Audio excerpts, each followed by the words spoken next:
প্রতি রাত 2টার সময় সিয়ঞ্জি নামের এই মেয়েটির উপর ভূতের আত্মা ভর করে। তখন সবাইকে সেই ভূতের কথা মতো চলতে হয়, তা না হলে ভূত সিয়ঞ্জির ক্ষতি করতে পারে। বলছিলাম সদ্য মুক্তি পাওয়া Korean horror comedy movie pretty ক্রেজির কথা। তবে তার আগে তোমাদের কাছে রিকোয়েস্ট থাকবে আমাদের এই ছোট্ট চ্যানেলটি সাবস্ক্রাইব করে আরেকটি লাইক দিয়ে ভিডিও দেখা শুরু করো। শুরুতেই গিল নামের এই ছেলেটিকে দেখানো হয় ঠিকমতো কাজে মন দিতে না পারায় তাকে চাকরি থেকে বের করে দেয়। এরপর কয়েক জায়গায় ইন্টারভিউ দিয়েও কোনো কাজ হয় না। তবে বাড়ি ভাড়া আর 3 বেলা খাবারের টাকা জোগাড় করার জন্য তার কাছে রয়েছে অদ্ভুত এক ট্যালেন্ট, সেটা হচ্ছে ক্ল মেশিন। গিল খুব সহজেই ক্ল মেশিন থেকে প্রোডাক্ট বের করতে পারত। দেখা যায় গিল $1 দিয়ে 3বার চেষ্টা করে 3টি প্রোডাক্ট বের করে নেয়। এভাবে অনেকগুলো প্রোডাক্ট একসাথে করে। এরপর মাসের শেষে সেগুলো বিক্রি করে বাড়ি ভাড়া পরিশোধ করে। এভাবেই চলছিল তার জীবন। একদিন সকালে তার বন্ধু বিয়ম তাকে বলে নিচের তলায় নতুন এক ভাড়াটিয়া এসেছে, শুনেছি তারা নতুন বেকারি শপ খুলবে, তাই এখন থেকে প্রয়োজনীয় জিনিস তাদের থেকেই কিনতে হবে, কারণ প্রথম কিছুদিন তাদের শপে ডিসকাউন্ট অফার থাকবে। এরপর সেদিন রাতে গিল ব্যালকনিতে এসে তার ময়লা কম্বল ঝাড় দেয়। তখন সেটা থেকে তার নিক পিলো নিচে পড়ে যায়। গিল সেটা খুঁজতে নিচে আসে। এরপর সেটা নিয়ে যাওয়ার সময় এক মেয়েকে দেখতে পায়। মেয়েটির নাম ছিল সিয়ঞ্জি।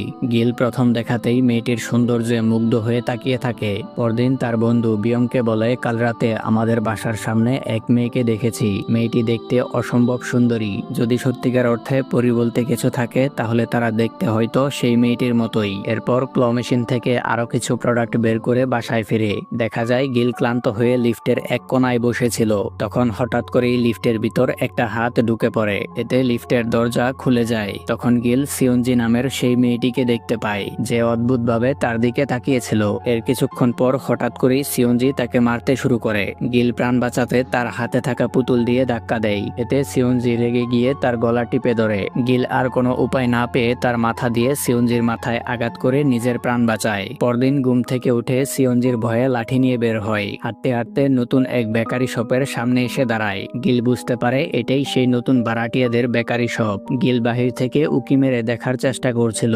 তখন আয়রা নামের এই মেয়েটি তার পিছনে এসে দাঁড়ায়। গিল কি বলবে বুঝতে না পেরে একটা পাউরুটি কিনে নেয়। পেমেন্ট করার সময় আয়রা তাকে বলে, আমরা কাস্টমারদের ডিসকাউন্ট দিচ্ছি, যদি আপনার বাসা শপের কাছাকাছি হয়ে থাকে তাহলে আপনি ডিসকাউন্ট পাবেন। গিল বলে, আমরা একই বিল্ডিং এ থাকি। এই শুনে আয়রা তার কাজিন সিয়ঞ্জিকে ডেকে এনে বলে, এই ছেলেটি আমাদের প্রতিবেশী।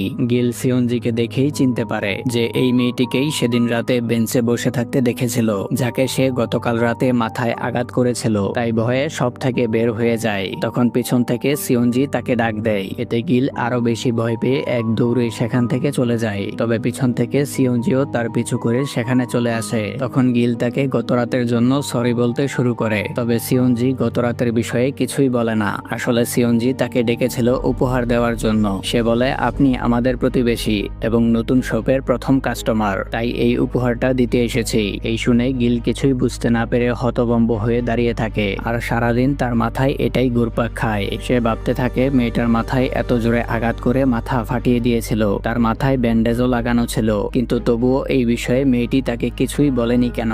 এরপর সেদিন রাতে সিয়ঞ্জি গভীর ঘুমে। ঘড়িতে সময় তখন রাত 2টা। সিয়ঞ্জি স্বপ্নে দেখে গুটগুটে অন্ধকারের মধ্যে এক মেয়ে বসে আছে। তখনই তার ঘুম ভেঙে যায়। এর কিছুক্ষণ পর গিল তাদের বিল্ডিং এর নিচে সিয়ঞ্জিকে দাঁড়িয়ে থাকতে দেখে। এই দেখে গিল দুধের প্যাকেট থেকে সম্পূর্ণ দুধ শেষ করে ফেলে। এরপর দুধ কেনার অজুহাতে সিয়ঞ্জির সাথে কথা বলতে নিচে নামে। এদিকে সিয়ঞ্জি তখন রাস্তার মাঝখানে চলে আসে অ্যাক্সিডেন্ট করতেই। একটা লোক এসে তাকে বাঁচানোর জন্য ধরে রাখে। এই দেখে গিল মনে করে লোকটা হয়তো ছিনতাইকারী, তাই সে সিয়ঞ্জিকে বাঁচানোর জন্য লোকটাকে মারতে যায়। তখন লোকটা তাকে ছবি দেখিয়ে বলে, আমার নাম জাংসু আর সিয়ঞ্জি হচ্ছে আমার মেয়ে। এখন তোমার পরিচয় দাও, তুমি কে আর আমার মেয়ের পিছু করছিলে কেন? গিল বলে, গত রাতে আপনার মেয়ে লিফটের মধ্যে অদ্ভুত আচরণ করেছিল আর আজকেও অদ্ভুতভাবে রাস্তায় দাঁড়িয়েছিল, তাই কৌতূহলবশত আপনার মেয়েকে দেখতে এসেছি। এই শুনে সিয়ঞ্জি তার গলা টিপে ধরে আর বলে, তুই তাহলে সেই ছেলে যে আমার মাথা ফাটিয়ে দিয়েছিলি। তোর মাথা এতই শক্ত যে আমারটা প্রায় ভেঙে গিয়েছিল, তাই তোর শক্ত মাথাটা আমি চিবিয়ে খাবো। এসব দেখে গিল ভয়ে সেখান থেকে পালিয়ে যায়। এর কিছুক্ষণ পর সিয়ঞ্জিকে ঘুমিয়ে থাকতে দেখা যায়। তার কাজিন আয়রা এসে দেখে সিয়ঞ্জি ঘুমাচ্ছে কিনা। পিছন থেকে জাংসু এসে তার কানে ধরে জিজ্ঞেস করে, তুমি কোথায় গিয়েছিলে? তোমাকে আয়রাকে সিওনজির উপর নজর রাখতে বলেছিলাম, তাহলে সিওনজি একা কিভাবে ঘুরতে বের হয়েছে, আর একটু হলেই তাকে গাড়ি ধাক্কা দিত। আয়রা বলে, আমি দরজা লক করে গিয়েছিলাম যাতে ভিতর থেকে খোলা না যায়, কিন্তু তবুও কিভাবে বের হয়েছে বুঝতে পারিনি। এখন থেকে আর এরকমটা হবে না। পরদিন সকালে গিলের সাথে লিফটে দেখা হয় সিওনজির, তবে সিওনজি তখন একদম স্বাভাবিক ব্যবহার করছিল।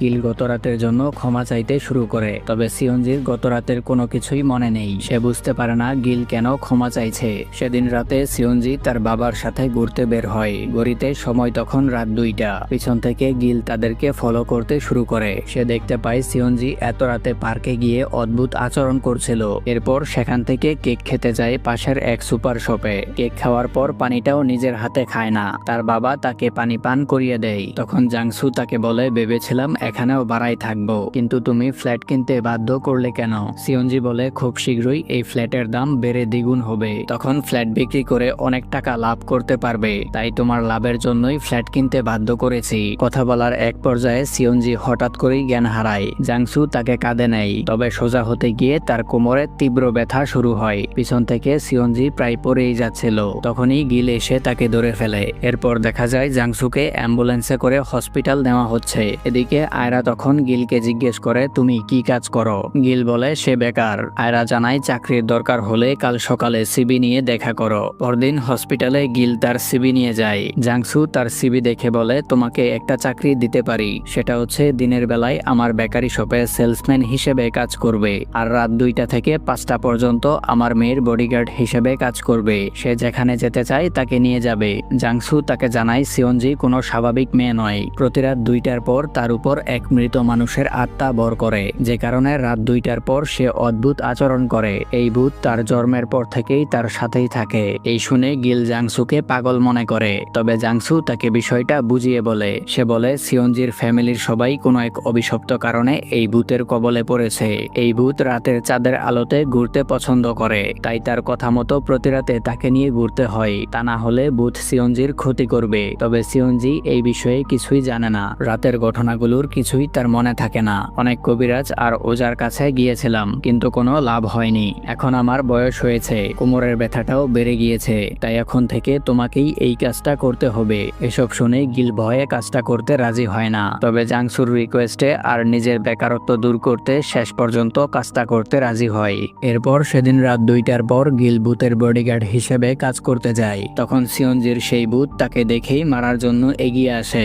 সে বলে, তোর শক্ত মাথাটা আমি চিবিয়ে খাবো। তবে কিছুক্ষণ পর ভূত শান্ত হয়ে তার সাথে ঘুরতে যেতে রাজি হয়। ভূত তাকে বলে, আমি সাধারণ কোনো ভূত নয়, আমি হচ্ছি হায়ার লেভেলের ভয়ঙ্কর ভূত। আমার মাথায় বড় বড় 2টা শিং আর পিঠে 2টা ডানা রয়েছে, যা তোদের মতো সাধারণ মানুষ দেখতে পায় না। ভূতের মুখে এসব শুনে গিল কাজটা করতে ভয় পায়। তাই পরদিন হসপিটালে গিয়ে জাংসুকে জানায় সে তার মেয়েকে সামলাতে পারবে না। তবে জাংসু তাকে রিকোয়েস্ট করে বলে কয়েকদিনের মধ্যেই সে সুস্থ হয়ে যাবে, তাই প্রতিবেশী হিসেবে এই কয়েকটা দিন তার মেয়ের বডিগার্ডের দায়িত্ব পালন করতে। জাংসুর রিকোয়েস্টে গিল আবারও বাধ্য হয় কাজটা করতে। পরদিন সকালে গিল তাদের বেকারি শপে চাকরি করতে যায়। তখন আয়রা তাকে অন্য পাশে নিয়ে যায় আর বলে রাতের কোনো কিছুই তার মনে থাকে না। ওই সময় তার বডিটা পুরোপুরি সেই ভূতের কবলে থাকে। তবে ভয় পেও না, ভূত তোমার কোনো ক্ষতি করবে না। এরপর সেদিন রাতে ভূত ইমোশনাল হয়ে তাকে প্রপোজ করে বসে। তখন গিল জাংসুর বলা কিছু কথা মনে করে। জাংসু বলেছিল ভূতটা তোমাকে বিভিন্নভাবে ফাঁদে ফেলার চেষ্টা করবে, তখন যদি তুমি তার কথায় সাড়া দাও তাহলে সে আরো বেশি সময় ধরে সিওনজির শরীরে থাকবে। তাই গিল বলে, আমি তোমার ফাঁদে পা দিব না।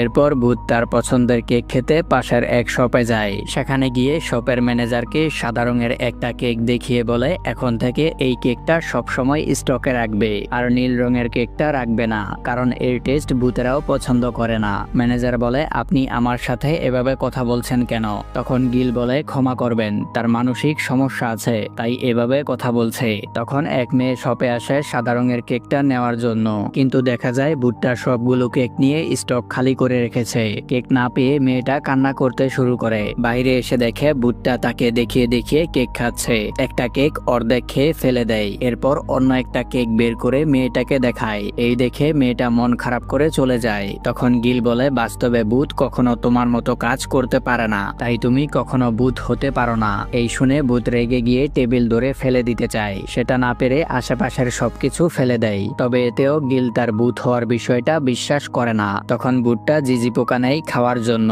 গিল বলে, আমি বিশ্বাস করেছি তুমি আসলেই ভয়ঙ্কর ভূত, তবে পোকাটা খেয়ে সিওনজিকে কষ্ট দিও না, কারণ মেয়েটা নিরপরাধ। পরদিন বেকারি শপে সিওনজি তাকে পাউরুটি বানানো শেখায়। দেখা যায় গিল কাজে মন না দিয়ে সিওনজির দিকে অদ্ভুতভাবে তাকিয়েছিল। তখন সিওনজি বলে, আমাকে ভয় পাওয়ার কিছুই নেই। আয়রার সাথে যেভাবে ফ্রি হয়ে কথা বলো, আমার সাথেও সেভাবেই কথা বলতে পারো। এরপর তাড়াহুড়ো করে ক্লাসের জন্য বের হয়ে যায়। সেদিন রাতে গিল সময় মতো প্রস্তুত হয়ে ভূতের বডিগার্ডের দায়িত্ব পালন করতে যায়। প্রথমে ভূতকে নিয়ে পার্কে চলে আসে। গিল তাকে দোলনায় দোল খাওয়ায়। ভূত বলে, আরো জোরে ধাক্কা দাও। এই শুনে গিল এত জোরে ধাক্কা দেয় যে ভূত অনেক দূরে গিয়ে মুখ থুবড়ে পড়ে যায়। এতে ভূত রেগে গিয়ে গিলকে মারার জন্য তাড়া করতে শুরু করে। তো কি হবে সিওনজির জীবনে? এই রহস্যময় ভূতের হাত থেকে কিভাবে মুক্তি পাবে সে? এসব প্রশ্নের উত্তর জানতে পারবে এই গল্পের দ্বিতীয় পর্বে। ততক্ষণ পর্যন্ত এক্সপ্লেন ইনসাইডের সাথেই থাকুন।